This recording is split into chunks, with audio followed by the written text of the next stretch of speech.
Bien, buenos días tengan todos ustedes. Agradezco a quien corresponda darme la oportunidad de participar en este foro.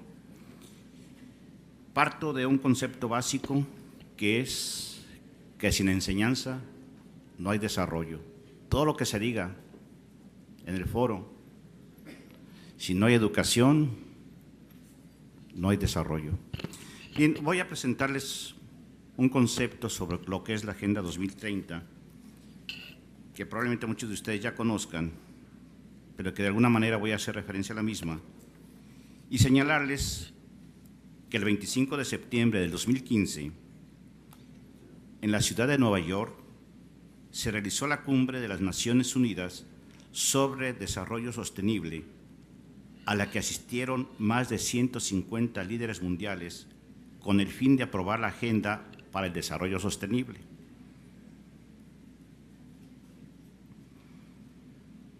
El documento final, titulado Transformar nuestro mundo, la Agenda 2030 para el Desarrollo Sostenible, fue adoptado por los 193 estados miembros de las Naciones Unidas, dentro de los cuales se encuentra nuestro país. Dicho documento incluye los 17 objetivos de desarrollo sostenible cuya meta es poner fin a la pobreza, luchar contra la desigualdad y la injusticia y hacer frente al cambio climático, sin que nadie quede rezagado para el año 2030. Los 17 Objetivos de Desarrollo Sostenible y sus 169 metas, con 231 indicadores, inciden en las causas estructurales de la pobreza,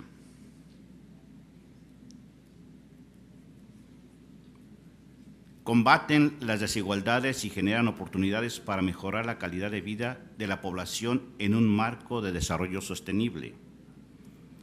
Esta importante agenda sirve como plataforma de lanzamiento para la acción de la comunidad internacional, los gobiernos, así como organismos de la sociedad civil, académica y del sector privado, con el fin de hacer frente a los tres elementos interconectados del desarrollo sostenible: crecimiento económico, inclusión social y sustentabilidad ambiental.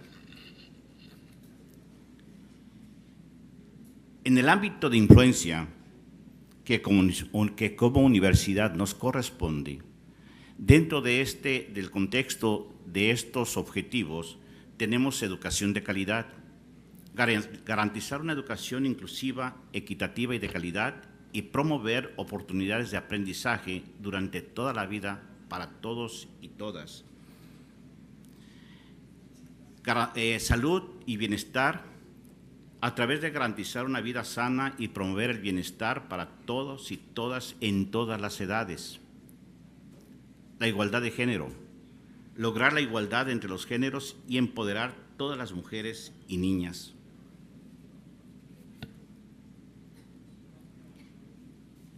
El Plan de Desarrollo Institucional contempla 8 ejes estratégicos. El primero de ellos, innovación educativa y docencia de calidad, propone procesos de innovación integrando aspectos como igualdad, equidad, inclusión y pertinencia, con el fin de incrementar la calidad de la educación ofertada. El segundo eje, generación de conocimiento y formación de alto nivel, profundiza en el papel de la universidad en la generación, desarrollo y formación de recursos humanos de alto nivel, así como en la contribución a la solución de problemas que presenta la sociedad a través de una producción científica pertinente.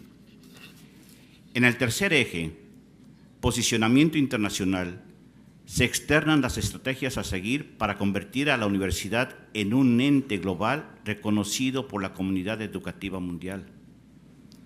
Vinculación para el desarrollo y la formación emprendedora establece lineamientos mediante los cuales se pretende impactar positivamente en la comunidad sinaloense, contribuyendo al crecimiento y desarrollo económico y social de la región, al estrechar lazos con los diversos sectores de la sociedad. El sexto eje, extensión con compromiso social, Proyecta programas y políticas institucionales que vigorizarán la promoción y difusión de la cultura, el deporte universitario, los servicios de salud y el servicio social, aspectos importantes en el desarrollo y formación integral de los estudiantes. Universidad sustentable, el séptimo, buscan dirigir a la universidad hacia su consolidación como una institución sustentable, verde y adecuada para atender en su radio de acción los problemas ambientales que presenta nuestro deteriorado planeta. Por último, el octavo eje, bienestar universitario para la formación integral, describe las estrategias a seguir para fomentar una cultura de la paz y estructurar protocolos para la prevención y salvaguarda de la comunidad universitaria.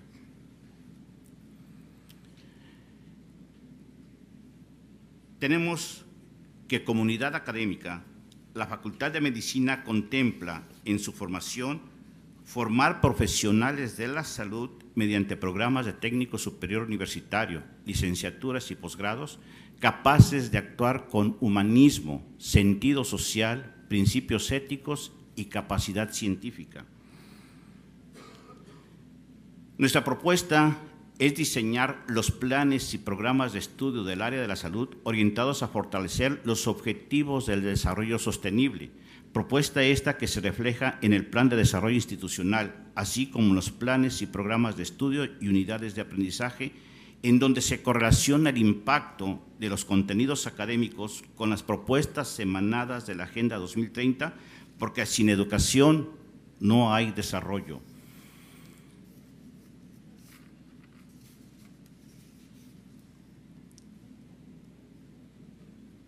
Prácticamente con esto concluyo mi participación y les agradezco mucho su atención.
Buenos días. Pues no hubo quien me presentara, pero empezamos. Mi nombre es el doctor Sergio Delgado, médico general, programador, además. El plan o el modelo de trabajo que traemos a presentar. ¿Qué pasó? No puedo. A ver. ¿Ahí agarró uno? Sí te...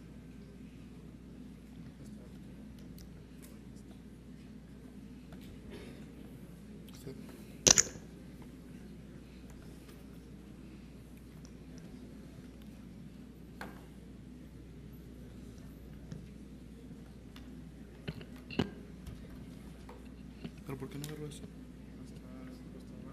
No, se iba a agarrar. No.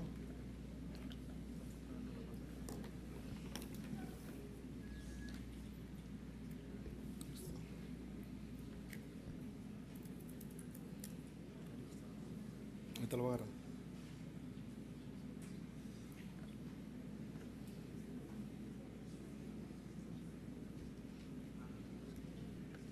¿Qué es?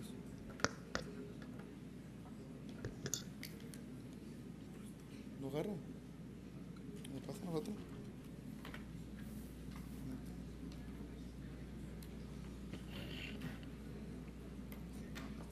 ¿El Thunderbird dónde está?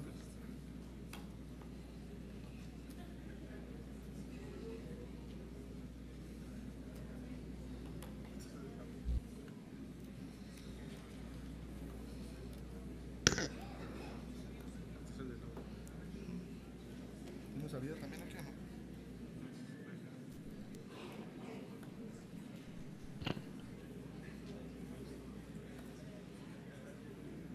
Bueno, disculpen las inconveniencias.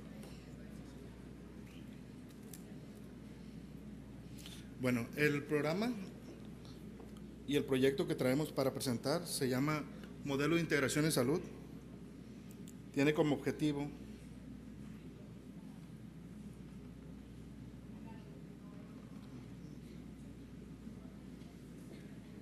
para pasar la presentación, ¿cuál es?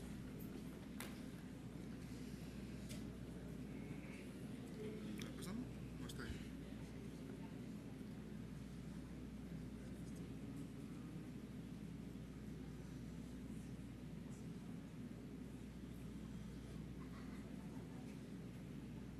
No trae para presentarlo.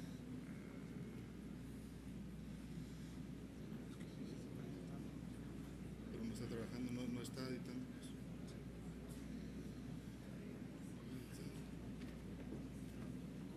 ¿Lo vas a presentarlo?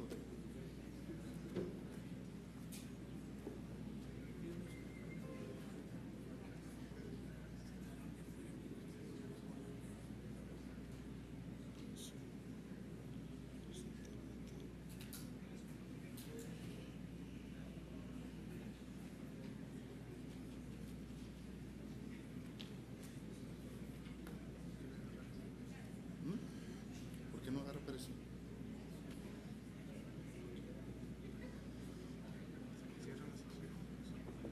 No, es que no me da la opción de presentarlos aquí. No me da la opción. Es la red, pues. Están teniendo problemas con internet. ¿Tienen problemas con internet? ¿Sí?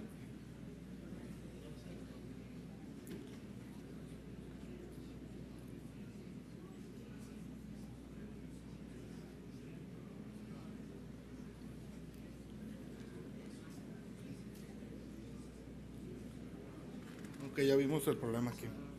No, es que se va a la otra pantalla, aquí está ya. Listo. Aquí está el problema ya. Duplicar, es esto. Listo, unas disculpas. El proyecto se llama Modelo de Integración e Información en Salud. Agradezco la oportunidad para presentar este proyecto aquí.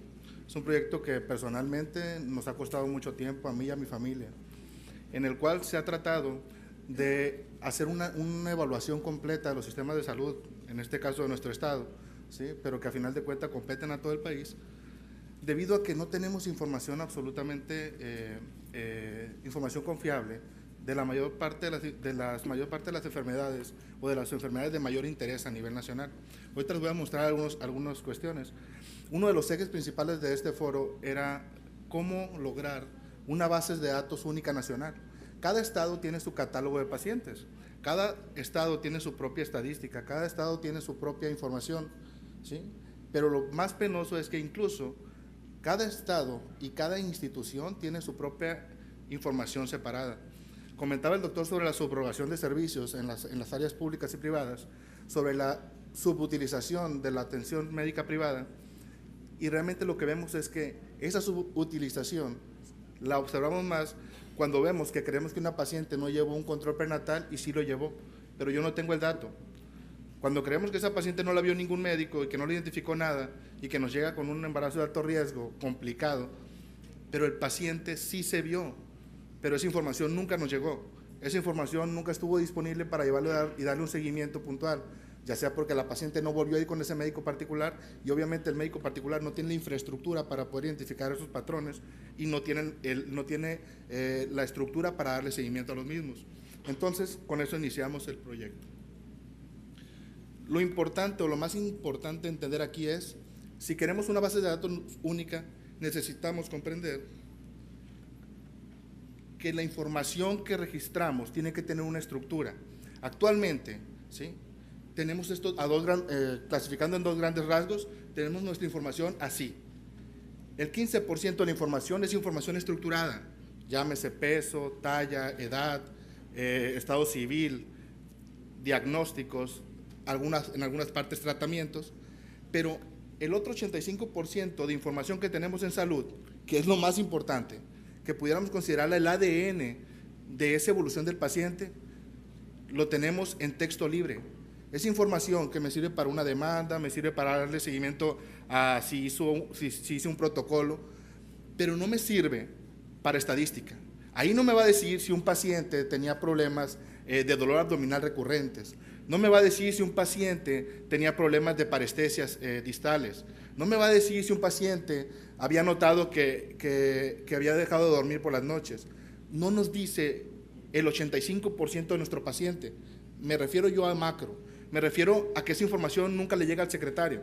El secretario no puede saber cómo tener medicamentos y cuántos medicamentos si ni siquiera sabe cuántos pacientes padecen esa enfermedad y qué pacientes están tomando ahorita qué tipo de medicamentos. ¿Saben en qué se basa los pedidos de medicamentos actualmente? Se basan en lo que gasté el mes pasado y así subsecuentemente en lo que gasté el mes anterior y el anterior, y se genera una especie de promedio. Pero ahí perdemos la temporalidad que hace que una demanda de ciertos medicamentos no sea la misma en enero ni en febrero, y por eso siempre va a haber carencias. Va a haber carencias de los medicamentos de más alto consumo en enero, ¿sí? Los vamos a tener en enero, y vamos a tener también carencias de medicamentos en febrero, ¿sí? De los medicamentos de más alto consumo de febrero, y quizás los de enero, como vimos la demanda, los aumentamos y a final de cuentas estamos trabajando de una manera a ciegas, creyendo que estamos respondiendo a ello, pero no tenemos el dato. Entonces lo más interesante aquí es poder estructurar esa información. En base a eso generamos una nueva estructura de información, con una nueva nomenclatura clínica que pudiera cambiar la medicina en el futuro. Pudiera permitir que generemos una secuencia como la que estamos evidenciando en el ADN del genoma humano o en la investigación del genoma humano, pero la podamos ver una secuencia clínica, porque tendríamos todo estructurado de una manera atómica. Ahorita les voy a mostrar cómo. Actualmente, para poder lograr ese tipo de registros, tenemos que entender qué hace el médico. El médico, de sus 8 horas laborales, 288 minutos, el médico se la pasa llenando notas en trámites médico-administrativos. Y los que son médicos especialistas aquí, que hicieron residencias, recordarán todas las noches en vela llenando notas, que en su caso, incluso, muchas veces ni siquiera fueron leídas por nadie, porque quizás yo me devuelvo una nota, pero en ese paciente que tiene 10, 20 días, la información se pierde, y si hubo un dato interesante, algún tipo de reacción alérgica leve, algún tipo de evento adverso, se quedó en esa nota. Nadie va a ir a buscar ese evento en una nota hacia atrás, más de 3 notas. ¿Por qué? Porque entonces ya no pudiéramos hacer la nota que queremos hacer. Entonces necesitamos que la información sea inteligente y se levante la mano. Que la información sola levante la mano y diga, aquí estoy, soy importante, veme, hey, aquí estoy. No lo tenemos. Esa información no nos dice nada, es texto. Sí, cuando el paciente fallece y nos tocan hacer los comités de muerte materna y demás, nos damos cuenta, es que en el expediente, la primera nota decía que la paciente tenía hipertensión, que la paciente ya había pasado por un curso de estos. Ah, sí, pero en los últimos tal vez no lo llevamos. Entonces necesitamos cambiar esto, porque es increíble, ¿sí? Que casi el 70% de ese tiempo que dedica el médico a su práctica diaria sea llenar documentos. A partir de los sistemas de información nos hemos vuelto capturistas. Hace 10 años veían una película y veían al médico platicando, ¿sí? Generando empatía con el paciente. No lo vemos ya. ¿Qué vemos ahora? Vemos a un médico, ¿sí? Que está en una computadora escribiendo. La gente de eso es lo que más se queja. ¿Y cómo una señora me va a decir que ha sentido un mal olor en sus partes si yo ni siquiera la volteo a ver? ¿Cómo una señora me va a decir que se tocó una bolita en la mama si yo no la volteo a ver? ¿Cómo una señora va a querer que yo la revise si no genero esa empatía? Y no la genero porque me volví capturista, porque la estructura de datos que tenemos en los sistemas de salud está obsoleta, porque hay que capturar todo a texto, porque me volví capturista. Necesitamos cambiar y convertir esto. ¿Cómo lo vamos a hacer? Bueno, para eso es esta nueva estructura de datos. Queremos disminuir la diabetes. No sabemos cuántos diabéticos tenemos.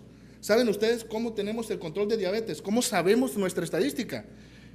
Lo sabemos principalmente en base a tarjeteros. Una técnica obsoleta, creada hace 30 o 40 años, porque el médico no tenía manera de poder saber cuántos eran diabéticos. Ahorita ya lo podemos saber. Ya no necesitamos estar recorriendo un tarjetero y darle movimiento. Y lo ilógico de esto es que un paciente que es diabético y que me dejó ir después de 3 meses por reglas de operación del programa, lo doy de baja, o sea, ya no es diabético, ya no es de mi parte de mi prevalencia. Entonces necesitamos cambiar eso, necesitamos un sistema inteligente que si el paciente es diabético le va a dar seguimiento y va a saber desde cuándo. Este sistema ofrece recuperar la estadística de 30 años atrás con una nueva estructura de datos y a partir de un año de trabajo en esta nueva estructura de datos les prometo que tendríamos una nueva estadística y una evolución de nuestras enfermedades. ¿Cómo? Lo veremos en un momento. No sabemos cuántos hipertensos. ¿Por qué? Porque no sé por qué en las notas el diagnóstico ya no es del paciente. El diagnóstico es una etiqueta de la nota. Y si en la siguiente nota tú no le pusiste hipertenso, ese paciente no es hipertenso. En la previa le pusiste hipertenso, en la otra le pusiste diabético. Es totalmente incongruente. El médico tiene que capturar 5 o 10 diagnósticos y antes a lo mejor un médico solo conocía todo, pero ahora tenemos la atención multidisciplinaria. El paciente va con el nefrólogo, va con el cardiólogo, va con el neumólogo y el médico no confluye la información. Incluso vemos eventos adversos porque los medicamentos que estamos entregando inhiben a los que me da otro médico, pero el otro médico ni siquiera sabía que lo tenía porque llega doña Chonita con una receta, ¿sí? Y se le olvidó la previa. Y llega con 2 recetas y no sabe cuál le dijeron que tomara en realidad. Necesitamos cambiar esto. Necesitamos cambiarlo y cambiarlo ya. Necesitamos saber cuántos embarazos hay. No sabemos cuántos embarazos hay. Sabemos cuántas se nos mueren. Sabemos cuántas pacientes llegaron a consulta y cuántas parieron. Pero incluso no tenemos una estructura del índice de embarazos, ¿sí?, en adolescentes como deberíamos de tenerlas, ¿sí? Entonces necesitamos cambiar todo esto. Necesitamos primero, para poder cambiar algo, saber cuántos medicamentos ocupo para hipertensos, pero no solo saber cuántos nifedipino, sino saber cuántos de mis pacientes toman nifedipino y qué efecto tiene ese nifedipino sobre mi paciente, porque puedo darle una secuencia. Ustedes ven una noticia en redes sociales y no se paran con el hecho de ver las noticias y decir, ah, sí, se inundó. ¿Qué es lo más interesante?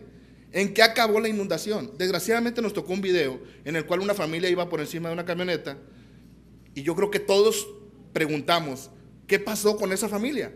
Sí, estaba en la camioneta, es la incidencia, es nuestro diagnóstico actual. Pero yo quiero saber a dónde llegó esa camioneta y están bien o no. Esto necesitamos, saber el acompañamiento de las enfermedades, tanto crónicas como las de alto impacto y aquellas que son de seguimiento epidemiológico y que pueden desarrollar problemas catastróficos o epidemias.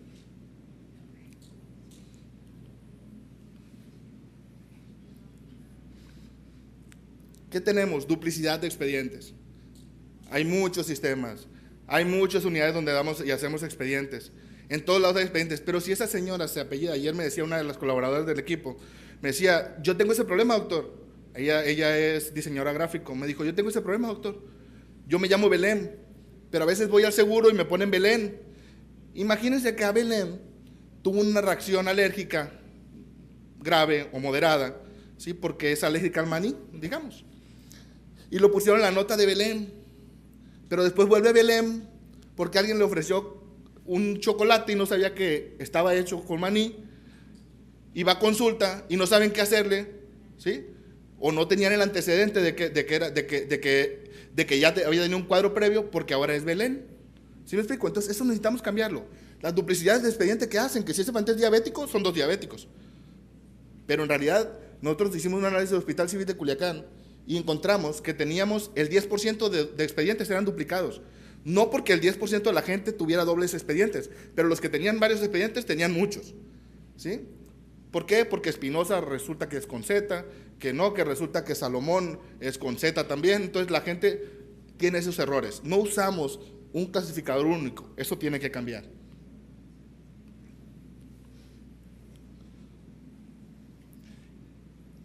Les voy a presentar una herramienta que creo que puede ser el inicio de la evolución de la medicina.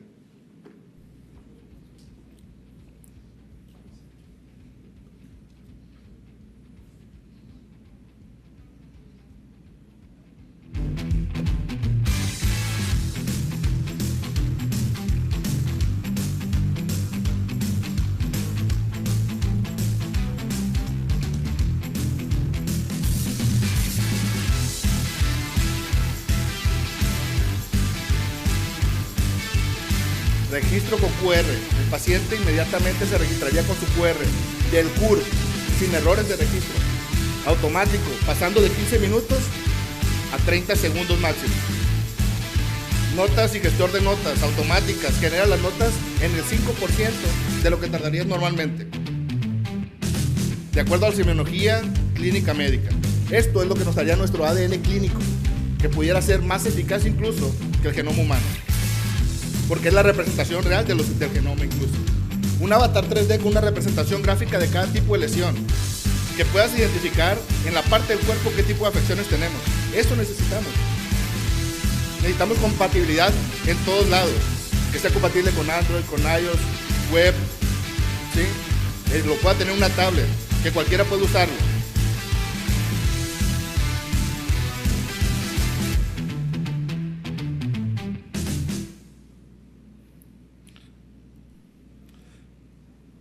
Para esto usamos la más alta tecnología a nivel mundial. Pudiera escucharse ostentoso, pero así lo es. Está basado en 12 tecnologías diferentes y a diferencia de la mayoría de los sistemas, está programado por un médico.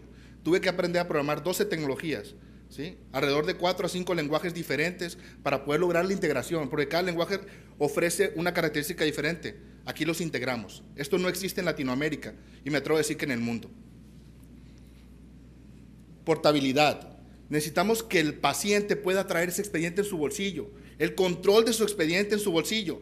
Problema que tuvo Facebook. Facebook no permitía que el paciente administre sus derechos y si lo permite muy oculto. Nosotros tenemos un control directo en el cual el paciente, cuando se abra su expediente, en donde se abra, China, Alemania, si el doctor está en curso, pueda él identificar que se abrió ese expediente y qué vieron de su expediente. Y si él quiere cancelar el derecho de ver ese expediente, pudiera cancelarlo. Ojo, no de lo que el médico haya guardado, porque son notas de él, pero sí del acceso a la información y a la interoperabilidad con los demás expedientes que hayan sido creados de ese paciente en otros sistemas. Interoperabilidad, lo necesitamos, lo requerimos, necesitamos que se pongan de acuerdo y entendamos, pero si ahorita hacemos interoperabilidad, estaríamos en un grave error. No podemos hacer interoperabilidad con hojas, no podemos hacer interoperabilidad con información desestructurada. Necesitamos estructurar las cuestiones de interés, necesitamos hacer que esto sea ágil. Lo que ofrecemos es disminuir los tiempos de registro de notas, que en las escuelas, que en las facultades de medicina se inicie y se pueda fomentar el diseño o la captura o el seguimiento de un nuevo lenguaje para el médico, para el registro de sus notas, para que ellos entiendan este tipo de nomenclatura desde que están estudiando. Creo que sí. Los ejes: expediente único. Diagnósticos cambió radicalmente. El diagnóstico no es una etiqueta, ¿sí? Es un seguimiento. El secretario y ningún médico ahorita, ninguna persona a cargo de salud pública va a poder decir cuántos pacientes están enfermos hoy de diarrea. Y eso me limita epidemiológicamente y no me permite generar acciones. Este sistema te dice cuánta gente está diabética hoy, no cuánta fue a consulta, no cuánta tengo registrada, cuánto tengo registrada que tiene diabetes hoy, cuánto tiene hipertensión hoy, cuántos tienen diarrea hoy. Eso necesitamos. Y se integra automáticamente con la historia clínica. No voy a volver a capturar que tuve diarrea en antecedentes de personas patológicos, el sistema ya lo sabe, es inteligente. Las solicitudes son persistentes y tienen todo el seguimiento. Los tratamientos persistentes, siempre lo sabríamos. Y voy a terminar con algo que es muy interesante, que es esto, la plataforma integral de Think.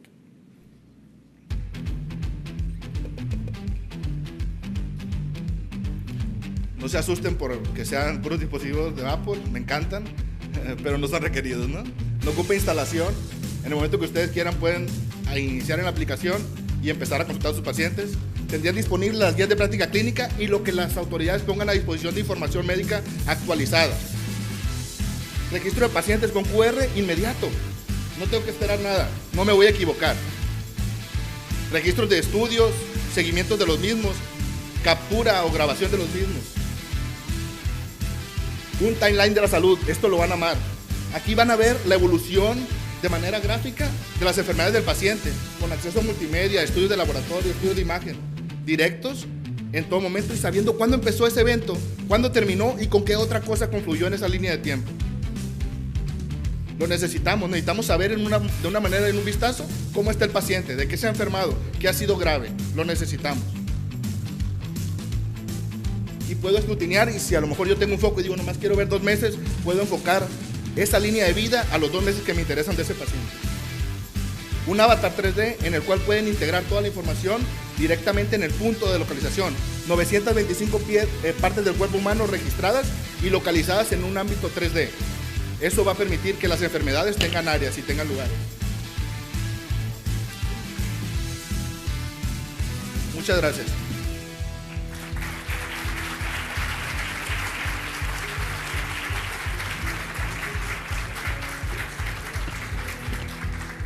Pues agradecemos mucho al doctor Sergio Delgado, al cual le pedimos una disculpa. Tenemos el gusto de conocerlo, es un médico muy emprendedor. Como ustedes lo han visto, los esfuerzos por tratar de llegar a los tiempos, los problemas de logística, estamos muy contentos. Este foro es un foro abierto en el cual ha habido detalles en su logística, ya que afortunadamente esperábamos un número de trabajos y creo que se nos triplicó, pero estamos muy contentos de continuar con este foro y con la participación y todos estos entusiastas. Le pedimos una disculpa por los problemas de logística, pero vamos a seguir tratando de llevarlo de la mejor manera. A continuación, damos por cerrado el tema del grupo 1, donde le damos las gracias a los ponentes, y pasaremos a dar el grupo 2, el cual será coordinado por el doctor Rafael Castro Velázquez. Adelante, doctor. Muchas gracias.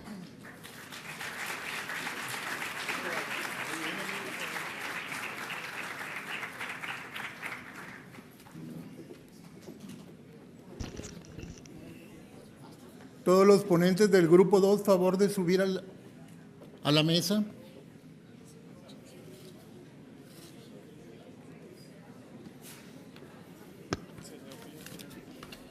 Es el doctor Alberto Baños Zenón, José Antonio Cabrera,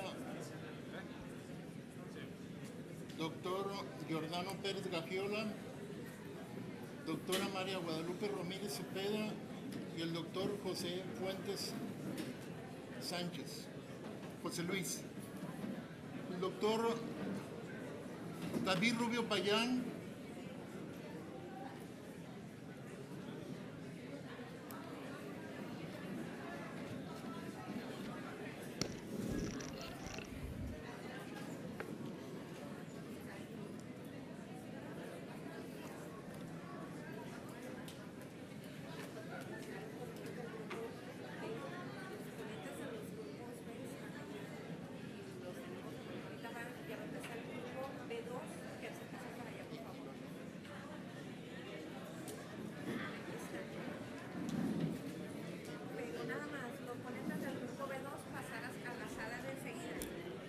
los ponentes del grupo B2 están en la aula aquí enseguida, por favor.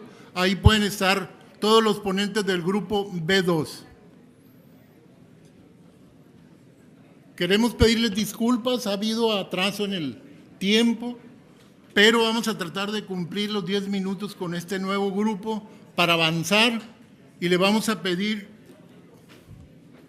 al doctor Alberto Baños Zenón venga aquí al micrófono para presentar su ponencia, propuesta para mejorar la atención del infarto agudo del miocardio.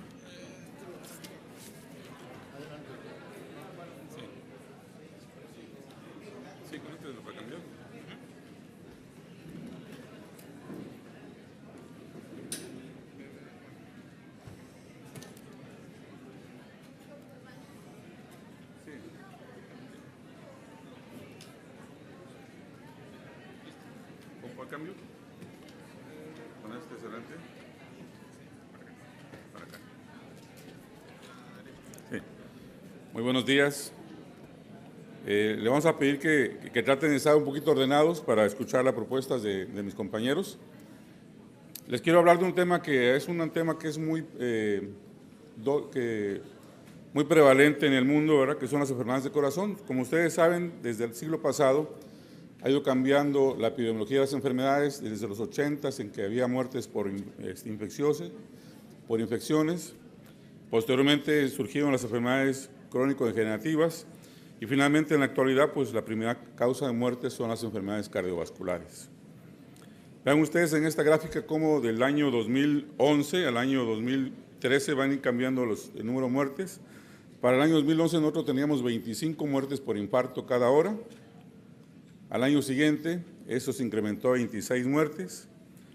Y para esta última estadística que había disponible, en el año 2013 se incrementó a 27 muertes por hora. Es decir, es una enfermedad que es sumamente prevalente y esta prevalencia se ha ido incrementando en los últimos años. Como pueden ver aquí, esta prevalencia de muerte ha ido de un 40% hasta el 62%.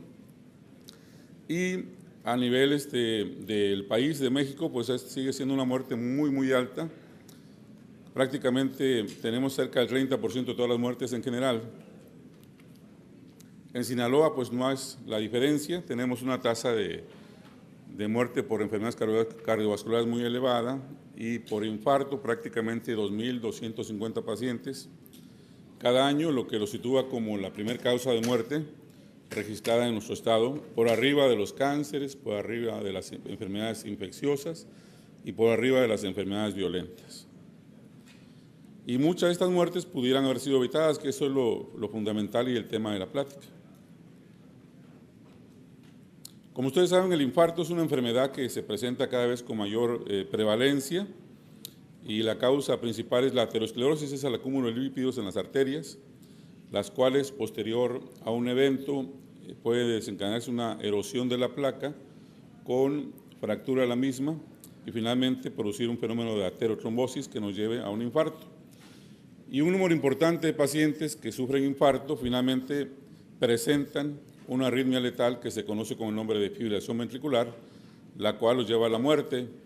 Y si en ese contexto no tenemos un equipo o alguien que sepa dar reanimación y tenemos algo como desfibrilarlo, es un paciente que seguramente va a morir.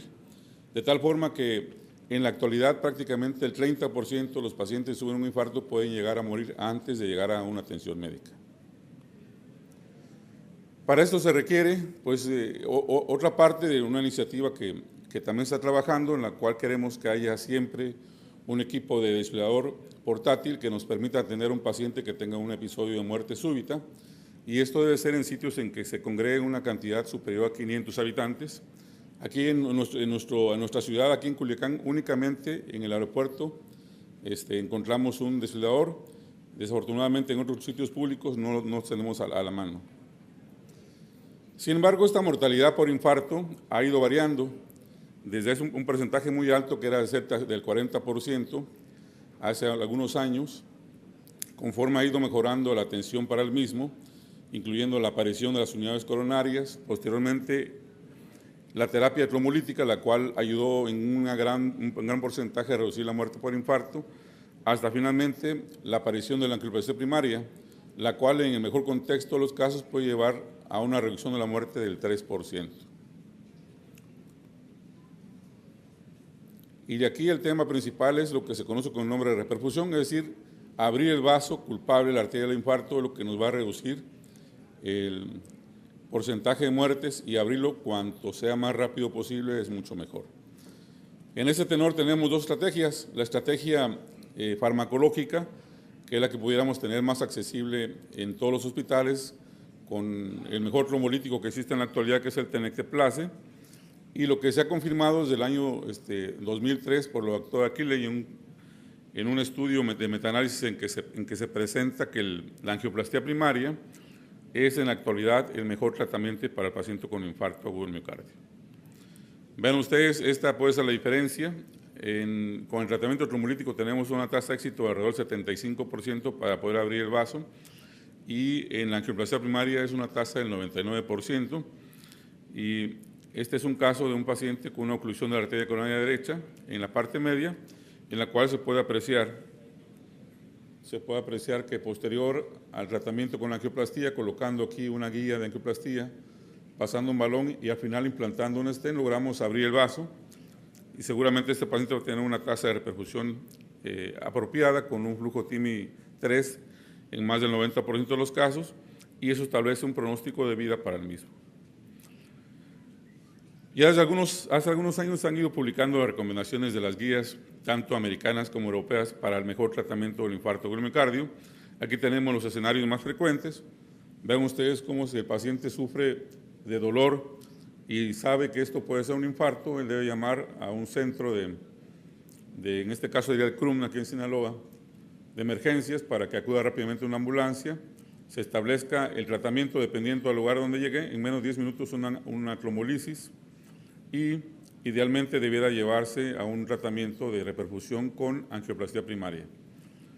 En el caso de los pacientes que llegan a un hospital que no tienen angioplastía, pero que se encuentran cerca de un centro en donde se tenga angioplastía, por ejemplo, aquí en la ciudad, si se presentara en el Hospital Civil, puede ser llevado rápidamente a un centro donde exista angioplastía primaria y el tratamiento también sería exitoso. Y finalmente, el paciente que llega a un centro donde sí existe una sala hemodinámica donde se puede hacer angioplastia primaria, pues debe hacerse el diagnóstico rápidamente en menos de 10 minutos e idealmente en menos de 1 hora tendríamos que tener la arteria totalmente abierta. Esto nos permite reducir la mortalidad hasta un 4%. ¿Por qué es importante el tiempo? Para nosotros los cardiólogos, los médicos, sabemos que el tiempo es músculo, es decir, mientras más tiempo pase posterior al inicio de los síntomas de un infarto, mayor músculo se pierde y esto se traduce en mayor mortalidad.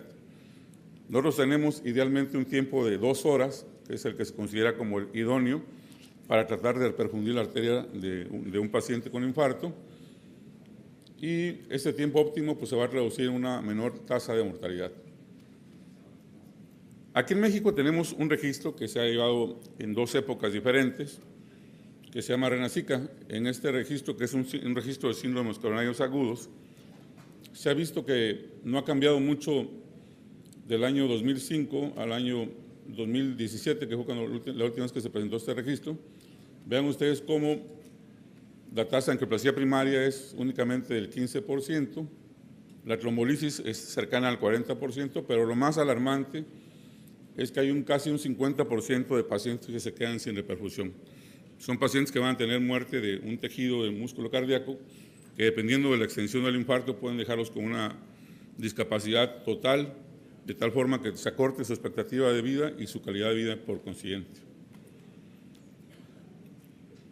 En esta gráfica se puede apreciar cómo nos comparamos con los demás países de la OCDE.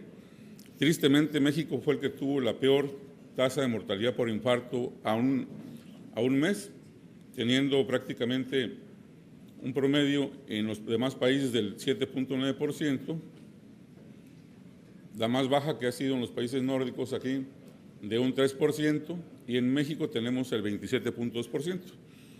Esto representó una alarma para nuestro país, se le comunicó pues, a todas las autoridades a nivel federal y se comenzaron a establecer estrategias para tratar de reducir esta tasa de mortalidad.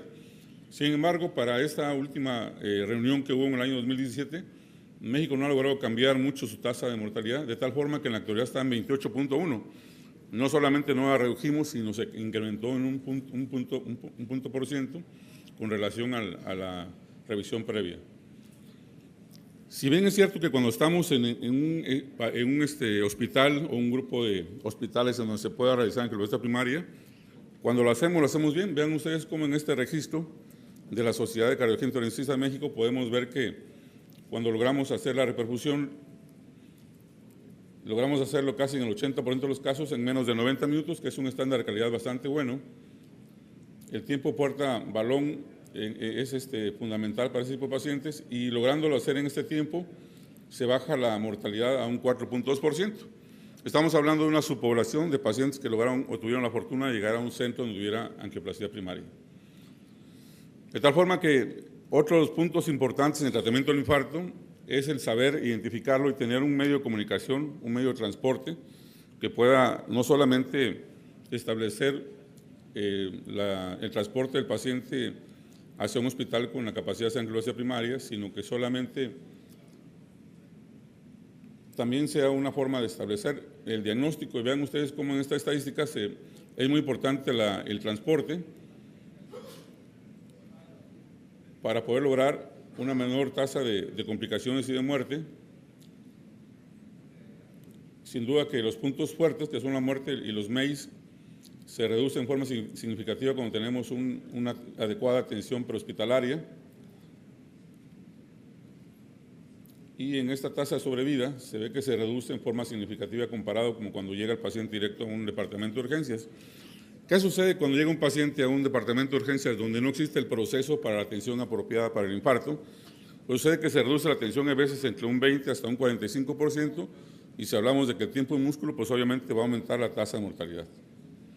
De tal forma que en la actualidad nosotros tenemos una red bien establecida en donde la atención prehospitalaria se logra a través de la Cruz Roja Mexicana, y buscamos de que se haga no solamente el transporte, sino también la atención médica inicial y el diagnóstico.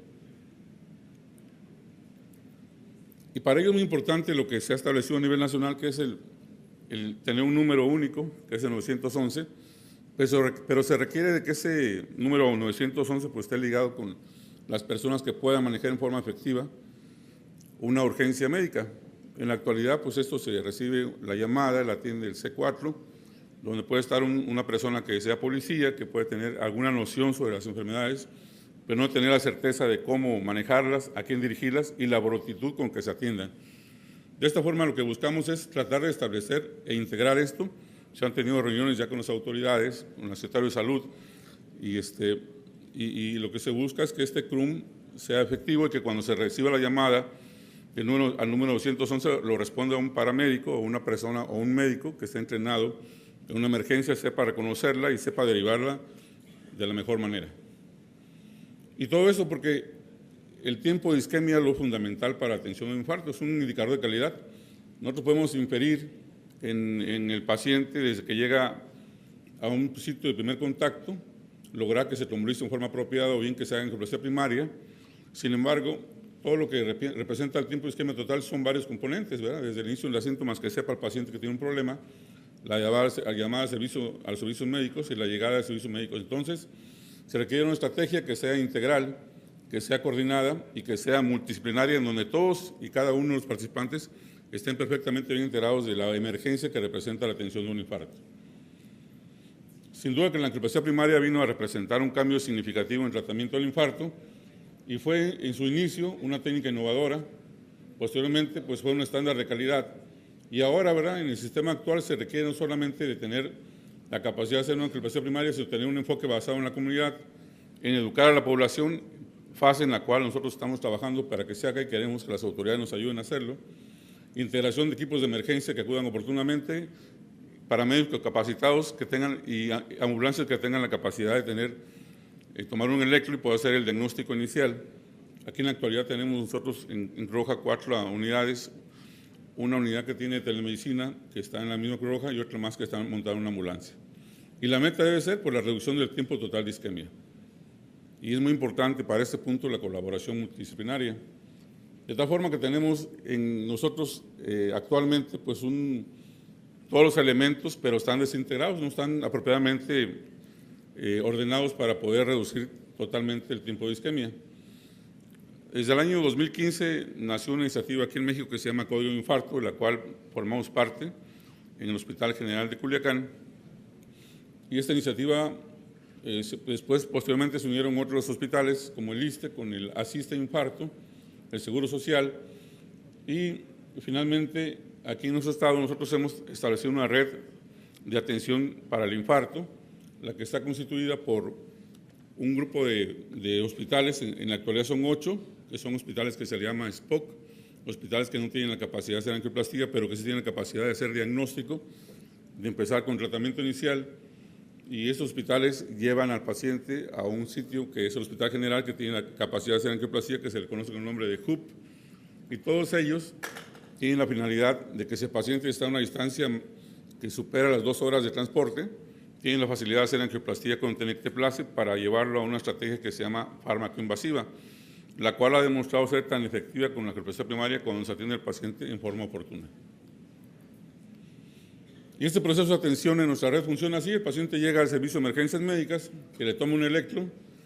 Este electro, si se hace con un equipo de telemedicina que tenemos instalados en esos 8 hospitales, ese electro viaja hacia donde, por vía de internet, hacia donde un grupo de especialistas, cardiólogos, validan si es un infarto, si es una arritmia o si es otro tipo de patología la que tiene el paciente, y en caso que sea un infarto, al mismo tiempo que les envían al centro en que se tomó el electro la información de que es un infarto, nos lo envían a nosotros, ya sea por un mensaje de texto, o bien nos lo envían a través de un correo electrónico, y si nosotros no respondemos, nos hacen una llamada telefónica.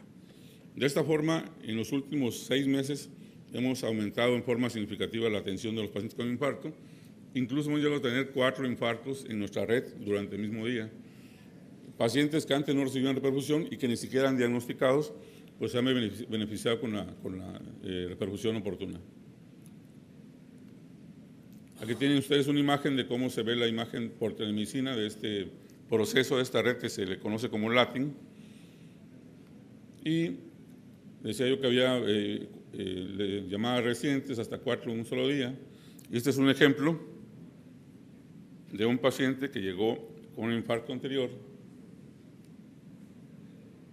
donde se puede apreciar que tenía obstruida la arteria descendente anterior en este sitio y cómo tras la apertura con el stent, pues el vaso queda totalmente abierto y esto va a reducir en forma significativa su pronóstico del paciente, va a mejorar y a reducirse la mortalidad y sobre todo el que tenga discapacidad posteriormente. Se han hecho muchos acercamientos y se ha interactuado con las actividades. El doctor Odín ha sido uno de los promotores más potentes, yo lo he acompañado en muchas ocasiones, y se han logrado muchos puntos de acuerdo, de tal forma que la propuesta de la iniciativa de formar esta red y atender en forma oportuna a todos los pacientes que tengan infarto ha llegado no solamente a nivel local, sino a nivel nacional. Aquí lo vemos acompañado del expresidente de la Sociedad Cardiológica Intervencionista, está el que es el actual presidente.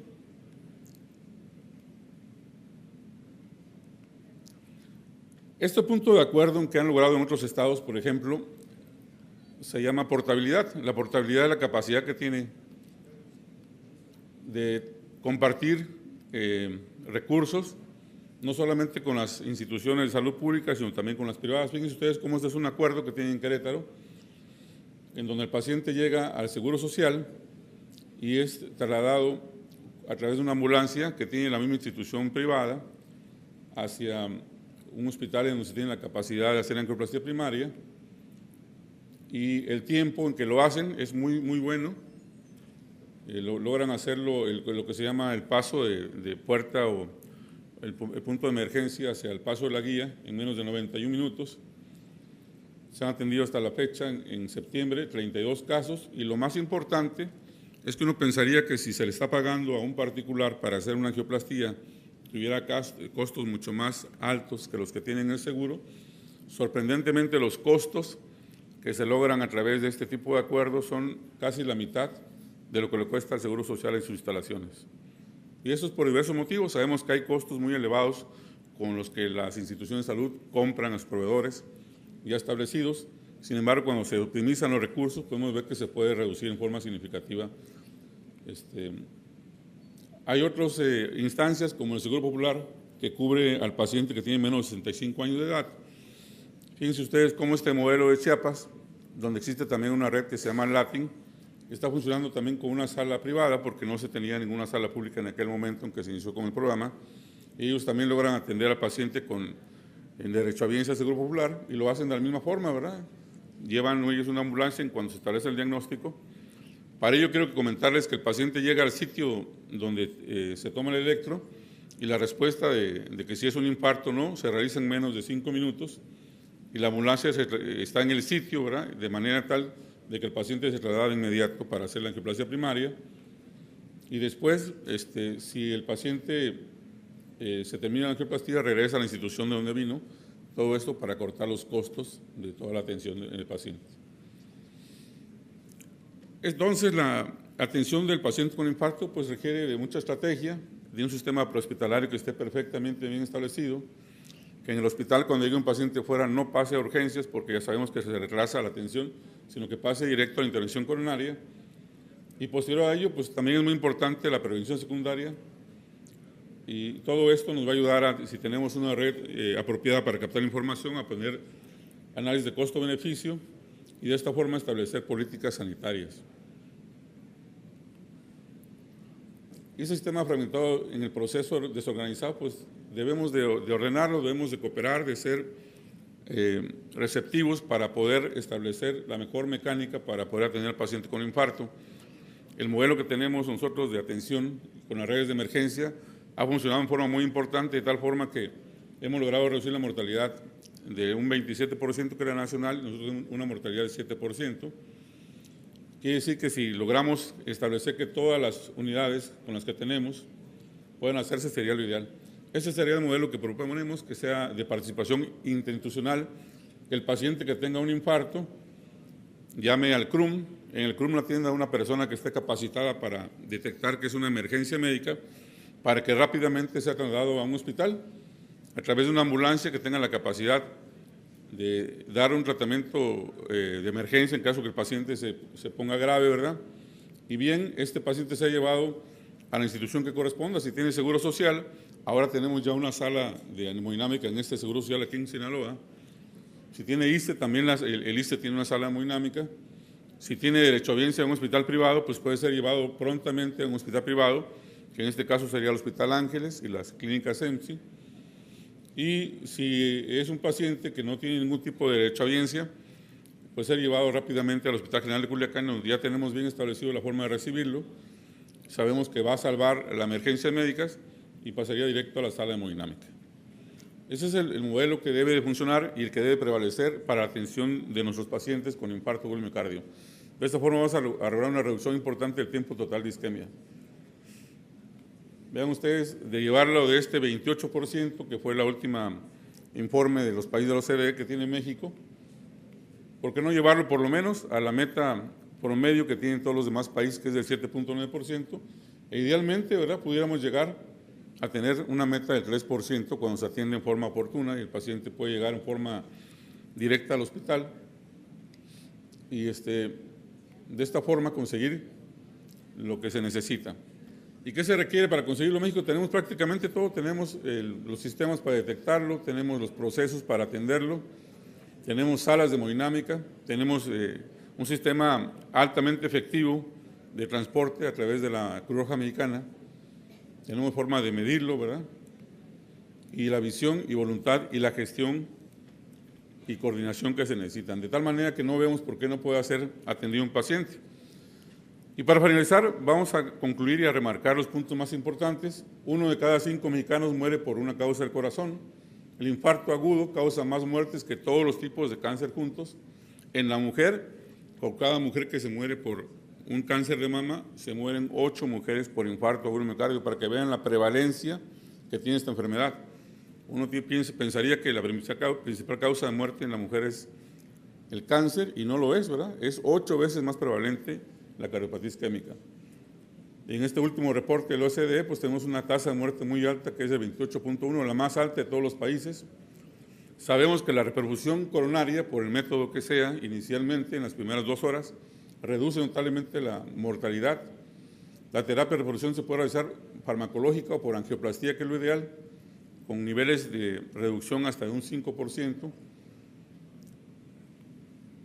No existen campañas en la actualidad por parte de las autoridades de salud para enseñar a la población a reconocer los síntomas de un infarto agudo del miocardio y a reaccionar adecuadamente solicitando ayuda médica de inmediato. Y este punto yo creo que es muy importante, porque sí existen campañas para sensibilizar a la población sobre el cáncer de mama, cáncer de seno, cáncer de próstata, la influenza en sí como una enfermedad infecciosa. Cada una de ellas tiene sin duda muchísima importancia, pero este problema de salud que tenemos no tiene ningún tipo de educación a la población, y por lo cual nosotros creemos que es una de las iniciativas que debe tomarse en cuenta a partir de ahora. Hay que recordar que por cada 30 minutos en el retraso de un infarto del miocardio se incrementa la mortalidad un 7.5%. La utilización de atención prehospitalaria ha mostrado reducir notablemente los tiempos de atención, los eventos recurrentes y la mortalidad, por lo que debe de promoverse y debe de concretarse que el CURP tenga a una persona que atienda, que sea capacitada en el aspecto médico, ya sea un paramédico o un médico general.